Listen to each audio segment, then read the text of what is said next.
bonjour à tous. Est-ce que nous sommes prêts ce matin à proclamer tous ensemble le nom de Jésus? Vous voulez vraiment proclamer le nom de Jésus ce matin? Alors, je vous propose quelque chose. On va tous dire la chose suivante. Jésus, fils de David. Je vais compter jusqu'à 3. On va tous dire en chœur, aussi bien vous ici présents que vous en Zoom. On va dire Jésus, fils de David. 1, 2, 3.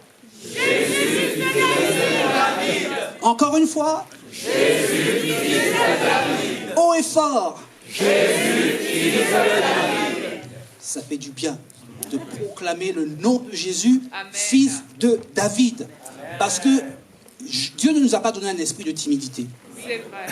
Il ne nous a pas donné un esprit de timidité, il ne nous a pas donné un esprit de peur non plus.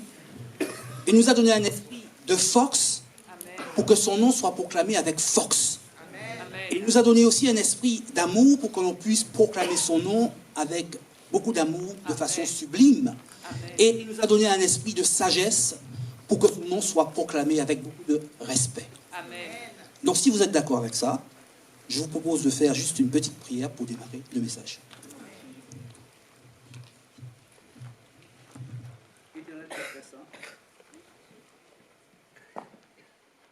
Éternel Père très saint, nous voulons te dire merci ce matin. Merci pour ta parole, merci aussi pour ce culte. Nous te remercions, Père, vraiment pour les bénédictions, pour ta grâce, pour Jésus. Bénis tous ceux qui sont présents ici, ceux aussi qui sont en Zoom. Et c'est au nom de ton Fils Jésus que nous te remettons ces comme notre prière. Amen. Amen. Je vous propose ce matin de parcourir l'histoire d'un homme qui n'a rien d'enviable au départ, mais qui a manifesté justement par son attitude l'esprit de force, l'esprit d'amour et l'esprit de sagesse, tout simplement parce qu'il a laissé Jésus l'aimer. Il a laissé Jésus le guider. Amen. C'est l'histoire de la guérison de l'aveugle nommé Bartimée. Slide 1, je vois. Et cette histoire peut être lue comme une parabole de la découverte de la foi, parce que nous y retrouvons Jésus qui est toujours au centre. Donc ouvrons nos Bibles dans le livre de Marc, chapitre 10, et lisons les versets 46 à 52. Slide 2, merci. Ils arrivèrent à Jéricho. Lorsque Jésus sortit de la ville avec ses disciples et une assez grande foule, Bartimée, le fils aveugle de Timée, était assis en train de mendier au bord du chemin. Il entendit que c'était Jésus de Nazareth et se mit à crier « Fils de David, Jésus, aie pitié de moi !» Beaucoup le reprenaient pour le faire taire. Mais il criait beaucoup plus fort « Fils de David, aie pitié de moi !» Jésus s'arrêta et dit « Appelez-le. » Ils appelèrent l'aveugle en lui disant « Prends courage, lève-toi, il t'appelle. » L'aveugle jeta son manteau et se levant d'un bond vint vers Jésus. Et Jésus prit la parole et lui dit « Que veux-tu que je fasse pour toi ?»« Mon maître, lui répondit l'aveugle, que je retrouve la vue. » Jésus lui dit « Vas-y, ta foi t'a sauvé. » Aussitôt, il retrouva la vue et il suivit Jésus sur le chemin. Amen. Nous sommes aux portes de Jéricho, à l'entrée d'un chemin probablement très sinueux. Et Jésus, il arrive avec ses disciples, accompagné d'une foule, dans un climat un petit peu particulier, il faut le dire, parce que cette scène arrive où Jésus fait route vers Jérusalem pour y être crucifié. Et Marc, dans ce récit, nous raconte l'histoire d'un homme, Bartimée, et il est le seul d'ailleurs dans les évangiles à insister sur un détail, soulignant que Bartimée est le fils de Timée. Verset 46, Bartimée, le fils aveugle de Timée, était assis en train de mendier au bord du chemin. Arrêtons-nous juste 30 secondes sur ce détail, parce que c'est pas par hasard. Timée signifie quelque chose. Et en cherchant, nous découvrons que Timée, d'origine probablement araméenne, se prononce en grec Timaios. Slide 3. Merci. Timaios, qui veut dire honorer. Timaios qui veut dire quelqu'un d'important, de valeureux. Donc Timée désigne en quelques mots celui envers qui on a une haute estime. Donc Bartimée est le fils de quelqu'un qui a une haute estime. Mais ce Timée-là, que nous voyons, ce Timée-là, qui est très considéré, il a un fils qui est aveugle et mendiant. Le fils de la honte. Rejeté. Le fils de la honte qui est rejeté par la société, par la communauté sociale et religieuse, parce que par son handicap, et c'est vrai qu'à cette époque, tous les handicaps étaient considérés comme un châtiment divin. Donc nous voilà avec le fils d'un homme hautement estimé qui, lui, devient le fils du déshonneur. Et il devient le fils du déshonneur pas n'importe où, dans une ville comme Jéricho. Jéricho qui reste quand même dans l'esprit des Israélites, le lieu où la main puissante de Dieu s'est manifestée, rappelons-nous. Jéricho reste quand même synonyme de victoire. Mais pour Bartimée, ce n'est pas la victoire. Pour Bartimée, c'est plutôt le rejet. Pour Bartimée, c'est plutôt la souffrance. Pour Bartimée, c'est difficile. Il était assis en train de mendier au bord du chemin, disons-nous. Une vie complètement marginale. Une vie d'isolement. Le repli sur soi, la stagnation, la honte. Mais le texte nous dit ensuite, il entendit que c'était Jésus de Nazareth et se mit à crier. Bartimée ne voyait pas, mes amis, mais il avait la faculté d'entendre. Il n'était pas sourd. Il n'était pas sourd. Il avait la grâce, la merveilleuse grâce d'entendre. Et c'est pourquoi d'ailleurs il distingue bientôt dans la foule. Il entend un bruit. Il tâtonne, on pourrait imaginer qu'il tâtonne, mais il dit, mais qu'est-ce qui se passe? Qu'est-ce qui se passe? On pourrait imaginer même qu'il se renseigne, mais dites-moi ce qui se passe. Et on lui dit, c'est Jésus de Nazareth qui passe. Et à l'instant même où on lui dit que c'est Jésus de Nazareth qui passe, il a comme une révélation. Il a comme une révélation et il se mit à crier, fils de David, aie pitié de moi. La réaction de Bartimée est assez surprenante. Parce qu'il y a comme un décalage entre ce qu'on lui dit à ce moment-là et ce que lui, il dit.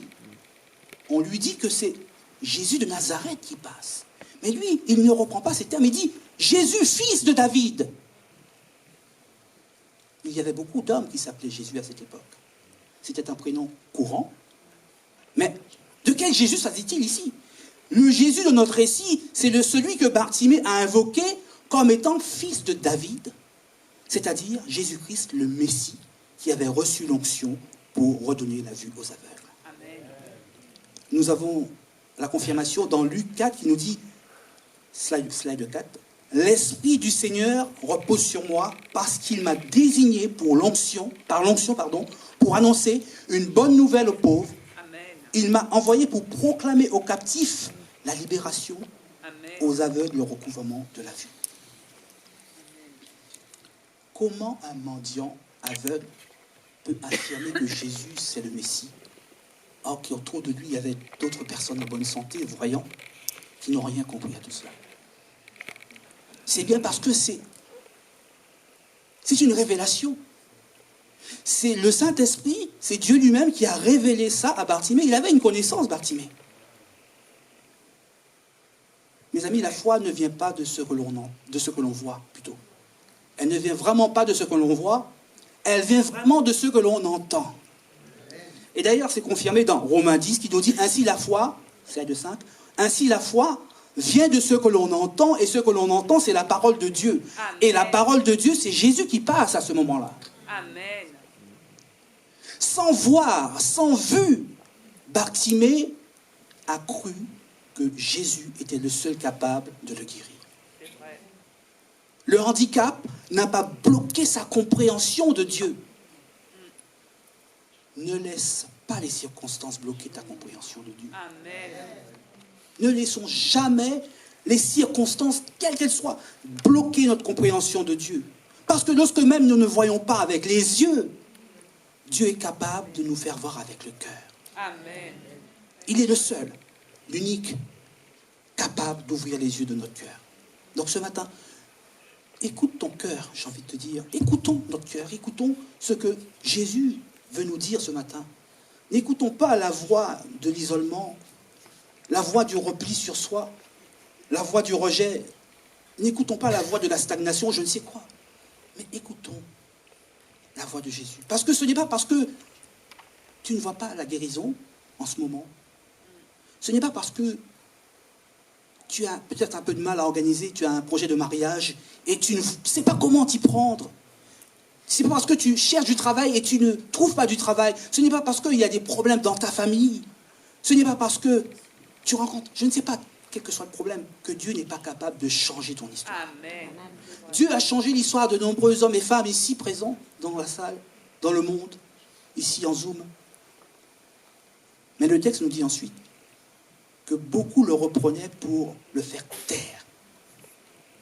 Mais il criait beaucoup plus fort, Fils de David, aie pitié de moi.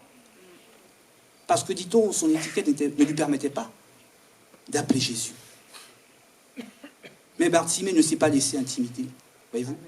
Il ne s'est pas laissé intimider par la foule qui l'empêchait de crier. Il y a un esprit de force qui l'a envahi, qui a musclé sa foi. Un esprit qui l'a envahi et il a crié « Jésus, fils de David !» Ne jamais laisser la voix de l'oppresseur dominer la nôtre. Amen.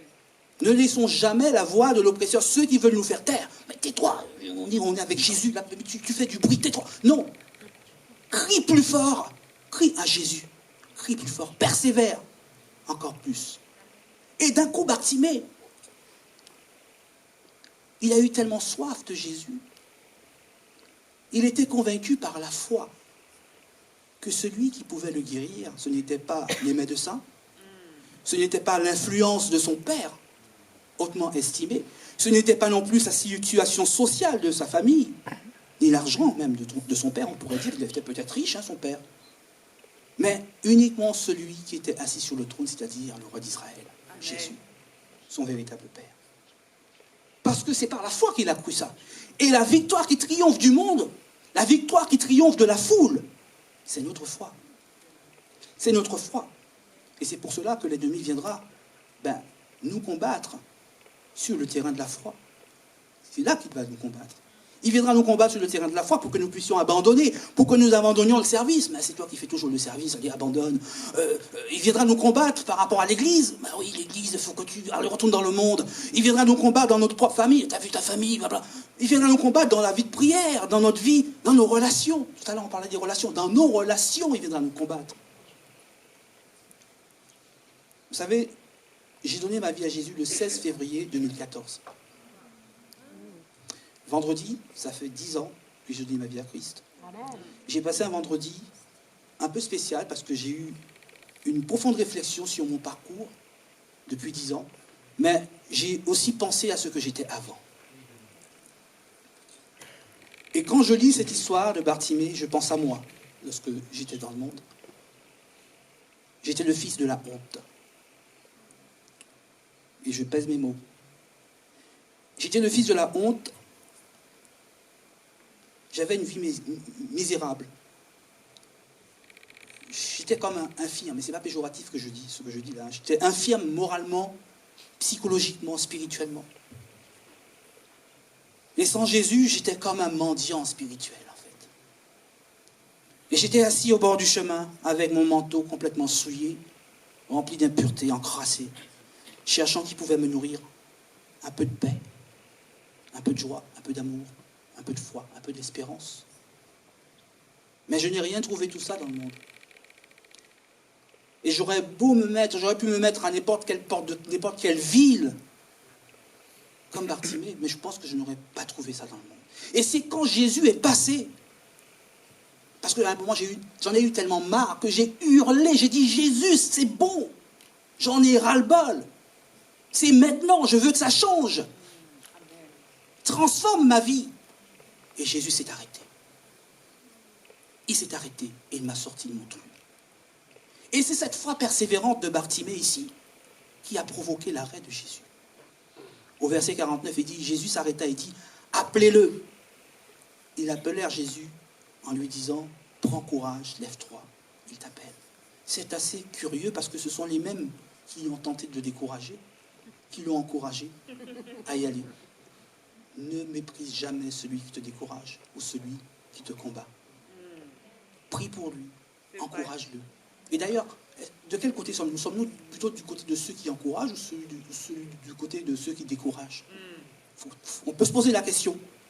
Ça me rappelle Proverbe 16, slide 6, qui dit « Quand l'Éternel approuve les voies d'un homme, il dispose favorablement à son égard, même ses ennemis. » Amen. C'est une réalité spirituelle et c'est vrai.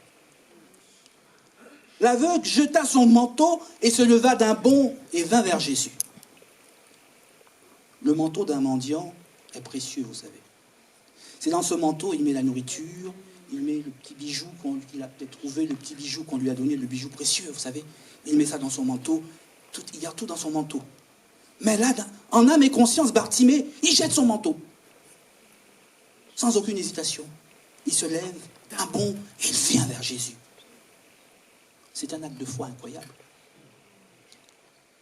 Parce que Bartimée savait au fond de lui qu'il n'avait plus besoin de ce manteau et qu'il n'allait plus jamais revoir ce manteau. Nous sommes nombreux à avoir jeté notre manteau. Est-ce que peut-être quelqu'un ici, peut-être tu as envie de jeter ton manteau ce matin? Nous sommes nombreux à avoir jeté son manteau. Mais nous sommes aussi parfois nombreux à avoir une certaine nostalgie du manteau qu'on a jeté. Nous pensons au petit bijou qui est resté dans ce manteau. Et nous prenons des fois à retourner sur le chemin, sinueux, à essayer de trouver peut-être un morceau du manteau avec ce bijou qu'on a jeté. Mon ami, le manteau que j'ai jeté, le manteau que tu as jeté, le manteau que tu vas certainement jeter ce matin, est crucifié à la croix. Donc si tu veux récupérer quelque chose, je te souhaite bon courage. Jésus prit la parole et dit, « Que veux-tu que je fasse pour toi ?» Mon maître, lui répondit l'aveugle, que je retrouve la vue. Pensez-vous une seule seconde que Jésus ne connaissait pas le problème de Bartimée? Jésus savait parfaitement que Bartimée était aveugle, il avait un problème. Mais pourquoi Jésus pose cette question? Parce que c'était important, c'était nécessaire que Bartimée confesse de sa bouche.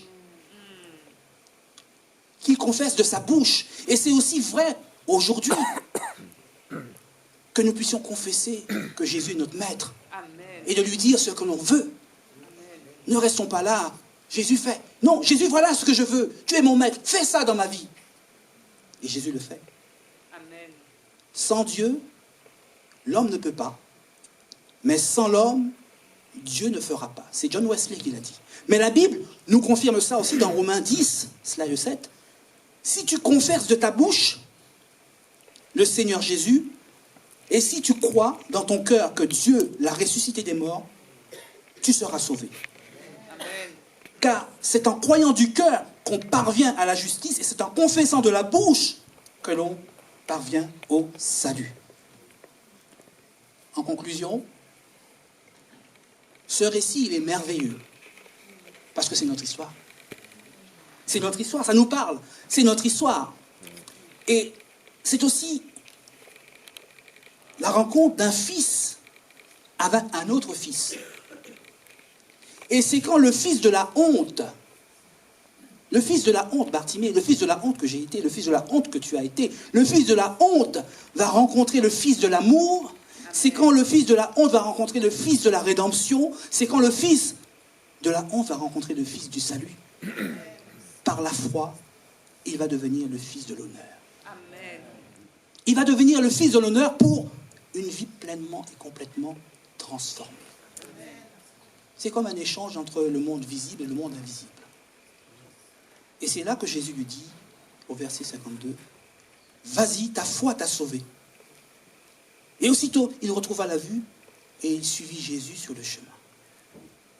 Nous avons noté que Bartimée, après avoir retrouvé la vue, il ne s'est pas dit, je vais aller faire la fête, hein, ça y est, je vois, je vais aller annoncer ça à mon père, lui dire, papa, tu vois, maintenant je vois. Je vais aller voir mes amis et faire plein de choses que je n'ai pas pu faire avant quand je ne voyais pas. Non! il a pris la décision de suivre Jésus sur le chemin. Pas sur un chemin, sur le chemin. Parce que Jésus allait mourir quelques jours plus tard. Jésus allait quitter le monde visible pour rejoindre le royaume de Dieu, de son Père, c'est-à-dire les choses d'en haut qui sont invisibles. Et afin que Bartimée passe des ténèbres à la lumière. Est-ce que tu veux suivre Jésus sur le chemin ce matin? Suivre Jésus sur le chemin ce matin et accepter d'être un fils de l'honneur. Avec une vie transformée. Amen. Et marcher comme Jésus, comme Bartimée l'a fait, avec un esprit de force, d'amour et de sagesse. Amen. Et si jamais tu as donné ta vie déjà à Jésus et que tu t'es légèrement écarté ou peut-être complètement écarté du chemin et que tu es assis à nouveau au bord du chemin, il est encore temps de dire « Jésus, fils de David, redonne-moi la vue. » Parce que par moments, je suis aveuglé par les appels de phare de ce monde. Par moments, je suis confus. Par moments, je suis aveuglé par la convoitise de ce monde. Par moments, je suis aveuglé par l'égoïsme et toutes sortes de choses qu'on retrouve dans ce monde. Mes amis, soyons pleinement convaincus que si nous décidons de suivre Jésus sur le chemin, comme Bartimée, si nous crions à Jésus comme Bartimée, notre vue ne s'attardera pas aux choses d'en bas. Mais Dieu va nous remplir d'amour, va nous remplir de compassion, va nous remplir de force, va nous remplir de sagesse pour les autres. Amen. Pour les autres. Amen. Parce que la vie chrétienne, et je dirais même plus précisément, la vie de disciple n'est pas d'être au bord du chemin. Donc ce matin, si on a le cœur blessé, si on a le cœur lourd, on est un peu aveuglé par des choses que l'on ne comprend pas. Crions à Jésus, fils de David, et laissons-le guérir les yeux de notre cœur. Amen.